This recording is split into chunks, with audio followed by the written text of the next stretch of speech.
안녕하세요. IT의 진심의 남자 티노입니다. 오늘은 사전 예약 때부터 지금까지 쓰고 있는 갤럭시 S23 한 달 실사용 분석 리뷰를 간단하게 해볼까 합니다. 갤럭시 플래그십 중에서 가장 작은 컴팩트한 플래그십 스마트폰인데 여태까지 이런 기본형 갤럭시는 솔직히 아쉬운 점도 많고 외면을 받는 경우가 많았는데 이번 S23은 정말로 S10, S20 이후로 3, 4년 만에 쓸만해졌지 않나 바로 살펴봅시다. 먼저 외관부터 봐야죠. 본론부터 말씀드리자면 제 기준 가장 깔끔하고 이쁘다 해야 하나? 제가 S23 울트라도 쓰고 있지만 솔직히 얘도 잘 나온 편이긴 한데 이미 S22 울트라 때 본 디자인이다 보니 저는 이렇게 새로 바뀐 심플한 디자인이 요즘 트렌드에 더 잘 맞지 않나라는 생각이 듭니다. 그리고 갤럭시는 여태까지 화이트 계열보다는 블랙 계열이 더 인기가 많았지만 이번에는 이례적으로 베이지 컬러가 가장 인기가 많았다고 하는데 언핏 보면 화이트랑 별 차이 없지만 조도에 따라서 가끔씩 베이지 느낌이 있어서 투톤 느낌의 살짝 오묘한 느낌이 드는 컬러입니다. 그 외에도 저는 카메라 디자인에 매우 높은 점수를 주고 싶은데 요즘 아이폰을 보면 솔직히 카메라가 그렇죠. 아무튼 이런 걸 보다가 S23에 그냥 밋밋한 배경에 카메라만 뽕뽕뽕 3개로 뚫린 이 디자인이 저는 심플 이즈 베스트. 그리고 카톡티도 보면 요즘 시국에 이 정도면 상당히 혜자 수준이지 않나 싶어요. 아무튼 여러가지 이유로 디자인 하나만큼은 요 근래 나온 바이오 스마트폰 중에서 가장 마음에 듭니다. 그리고 디자인이 받쳐주기 때문에 그냥 아무런 케이스를 써도 상당히 잘 어울리고 디자인빨도 잘 받습니다. 이외 무게도 진짜 혜자스러운데 스펙상 168g이고 한 손으로 써도 딱히 큰 부담도 없고 필름이나 케이스를 쓰고 다녀도 그렇게 무겁다는 생각이 안 드는 것 같아요. 무게에 예민하신 분들이라면 분명 만족할 만한 폰입니다. 아무튼 결론은 디자인만 믿고 사도 충분하다.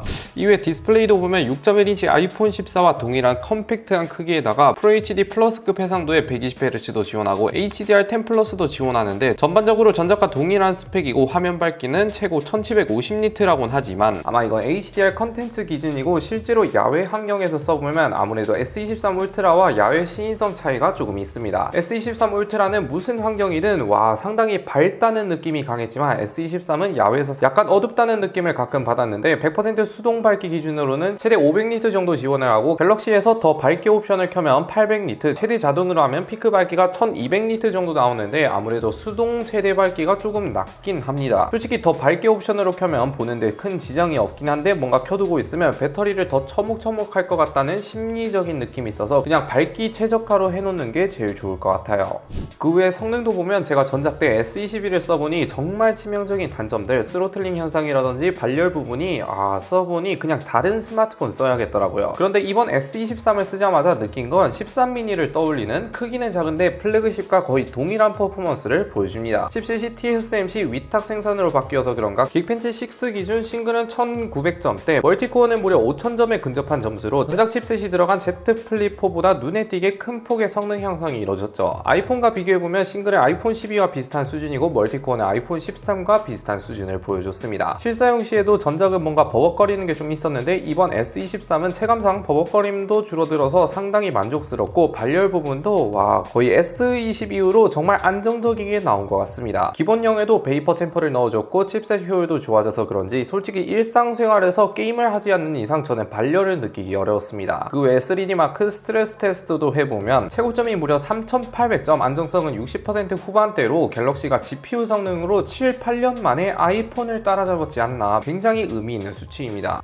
그리고 대망의 카메라도 봐야죠. 카메라는 그냥 무난하다고 볼 수 있는데 트리플 카메라, 광각, 초광각, 세밀망원 조합으로 되어 있고 전작이랑 그렇게 큰 차이가 있다거나 눈에 띄는 점은 딱히 없습니다. 일단 뷰파인더를 보면 개인적으로 렌즈 간의 전환이 여전히 좀 느리다 해야 하나? 아이폰 한 세대 이전 모델인 13 프로와 비교해볼 때 배율 전환을 보면 여전히 갤럭시 쪽이 반박자 늦게 따라오는 것 같고 셔터 스피드도 개선이 됐다 해도 다소 몇 번 씹히는 느낌이 있어요. 성능도 솔직히 받쳐주는데 이 부분은 추후 최적화를 통해 개선해준다면 사용성에 있어 더욱 만족스러울 것 같습니다. 아무튼 사진 바로 비교해보면 웨이는 요즘 워낙에 상용 평준화가 돼서 제가 더 말할 게 있나 싶어서 사진 색감으로 아이폰 14 쪽과 비교를 해보면 아이폰은 뭔가 따뜻한 느낌으로 찍힌다면 S23은 살짝 차가운 톤으로 표현되는 것 같아요. 좀 더 디테일하게 들어가면 솔직히 아이폰 14 쪽이 주간 환경에서 HDR 표현이 좀 더 풍부해 보이긴 한데 이런 차이점을 제외하면 디테일 면에서 패턴을 둘 다 매우 훌륭하고 실사용 시 크게 문제될 점은 없습니다. 초광각도 보면 메인 색감과 따로 놀지 않고 통일된 느낌이 들죠. 복잡한 물체를 찍어도 그렇게 뭉개져 보이지도 않고 나름 열심히 표현하는 것 같아요. 세배줌은 뭐 메인과 거진 동일한 품질을 보여줍니다. 그런데 S23도 아이폰 14와 똑같이 메인이 50메가픽셀에 근접해서 무손실 2배줌이라는 옵션을 제공하고 있는데 이 부분은 S23도 충분히 무손실 2배줌 같은 걸 해줄 수 있을 것 같지만 S23 2배줌은 메인에서 2배 크롭한 사진을 보여줍니다. 이런 거 말고도 요즘 드는 생각이 플래그십 트리플 카메라와 보급형 트리플 카메라의 가장 근본적인 차이점은 세 개 색감 모두 다 비슷한 색감을 보여주는지 유무가 가장 큰 것 같아요. 솔직히 보급형들은 메인 따로 초광각 따로 색감이 따로 놀아서 서로 다른 스마트폰인가 싶지만 요즘 플래그십들은 확실히 같은 스마트폰 같은 퀄리티를 보여줍니다. 그리고 야간 사진도 보면 일단 메인 기준 가장 눈에 띄는 점은 야간 촬영 시 가로등 빛번짐이 굉장히 안정적인데 빛번짐 당연한 거 아니냐 할 수 있지만 S23과 아이폰 14 부분을 보면 디테일이나 노이즈 현상은 서로 비슷한 듯 보이지만 가로등 빛번짐 부분이 S23 쪽이 확연히 더 적고 디테일 표현도 잘해줍니다. 그리고 이젠 야간 모드에서 정말 복잡한 물체나 엄청나게 어둡지 않는 이상 그렇게 번져 보이는 느낌도 별로 없고 노이즈 현상도 거의 없어지지 않았나 싶어요. 초광각도 이제는 트리거 시간도 상당히 짧아졌고 이제는 정말로 쓸만해져서 나름 깔끔하게 찍힙니다. 세배줌도 마찬가지로 메인과 비슷한 품질을 보여줘요.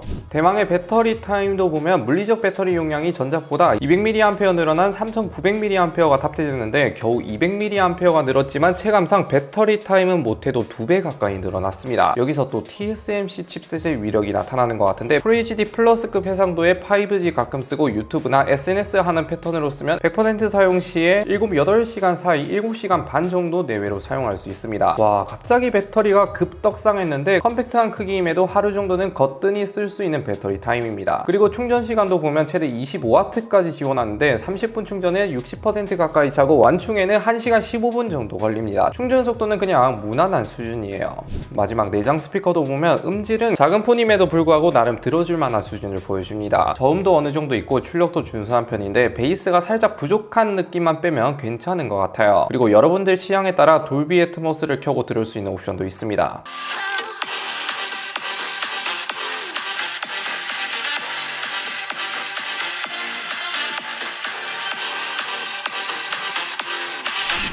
이렇게 갤럭시 S23 실사용 분석 리뷰 자세히 해봤는데 간단하게 요약해보면 기본형 한정으로 거진 3-4년 만에 쓸만해진 플래그십이지 않나 싶습니다. 솔직히 전작까지만 해도 기본형은 원가 절감의 대명사 한두 개씩 마음에 안 드는 요소들이 있었는데 이번 S23은 원가 절감 요소도 딱히 안 보이고 저같이 컴팩트한 크기를 원하는 사람에게 최고의 스마트폰이라 생각이 됩니다. 울트라만큼 현존 최고의 스펙으로 무장한 건 아니지만 이 정도 스펙에 그렇게 큰 단점 없이 무난하게 쓰기 좋은 스마트폰이라 생각이 되네요. 생각해보면 뭐 당연히 좋아야 하는 게 이 친구 출고가가 115만원이라 안 좋으면 더 이상한 것 같긴 합니다. 기본형 치고는 살짝 비싸긴 해도 이번에 기본형이 워낙에 잘 나왔다 보니 제 기준 S23 울트라보다는 S23을 메인폰으로 쓰고 싶다는 생각이 되네요. 아무튼 오늘 영상 여기까지 시청해주셔서 감사드리고요. 영상 마음에 드셨다면 구독, 좋아요 한 번씩 눌러주시면 매우 감사드립니다. 안녕히 계세요.